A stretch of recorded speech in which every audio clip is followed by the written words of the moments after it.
Saisissons maintenant le texte Loustal, femme d'Espagne 2011 que nous allons positionner à la verticale et en blanc, encore 12 alignés à gauche et avec la typo Harrington. Je crée mon bloc, donc je suis bien en mode normal et pas en mode aperçu, je me passe en mode normal. Je positionne mon texte Loustal, femme d'Espagne 2011 que moi j'ai collé, vous le saisirez, et je vais choisir Harrington. Et il semble que je n'ai pas la police Harrington. Donc, pour cela, je viens ici, je vais chercher dans le dossier élève la police Harrington que je trouve ici. Il ne me reste plus qu'à double-cliquer et installer la police. J'installe la police. Donc, ne vous fiez pas au petit rectangle rouge, au petit rond rouge. Cette police est certifiée, mais c'est une ancienne police, donc avec ce nouveau système OS, elle est considérée comme étant ancienne, mais pour l'exercice, elle sera parfaite. Je vais donc maintenant pouvoir saisir Harrington, et je la vois apparaître ici. Je la sélectionne en blanc, et avec ma flèche noire, double-clic dans l'angle pour faire un bloc le plus petit possible. Je le pivote et je le positionne le long de ma ligne rouge en utilisant les flèches pour pouvoir déplacer mon élément. Je viens de positionner mon texte.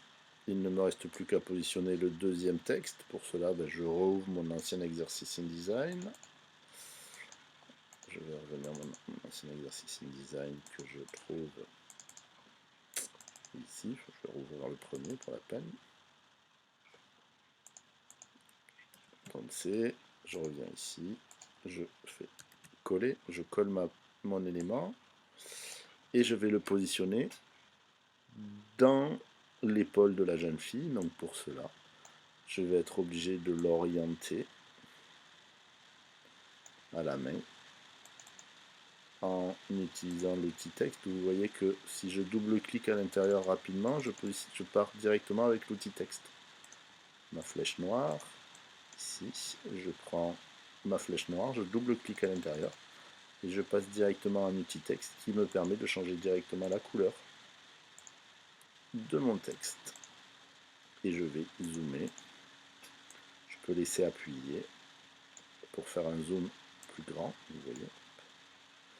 Et avec ma flèche noire, je viens positionner mon texte le plus proprement possible, le plus aligné possible, le long de cette écriture. Bien, il faut maintenant que je mette cette couleur-là en noir à 40%. Pour cela, je sélectionne donc le bloc et je vais le mettre en noir, mais la teinte à 40%. Je vais donc avoir un gris assez léger. Je remets dans affichage, ajuster la page à la fenêtre pour avoir la page en entier. J'ai donc mes deux textes de positionner, mon image. Il ne me reste plus qu'à enregistrer mon document. Au préalable, bien sûr, je l'ai enregistré Marazato-CP3. J'assemble sur le bureau et je génère mon PDF. Toujours PDF X4 sur le bureau. Remplacer puisque je vais passer de la version de contrôle à la version d'impression. Trait de coupe, 5 mm de fond perdu et j'exporte. Je vérifie, je ferme, j'ouvre mon dossier Marazato CP3 et j'ai donc bien mes traits de coupe qui sont présents. Mon PDF est valide pour l'impression.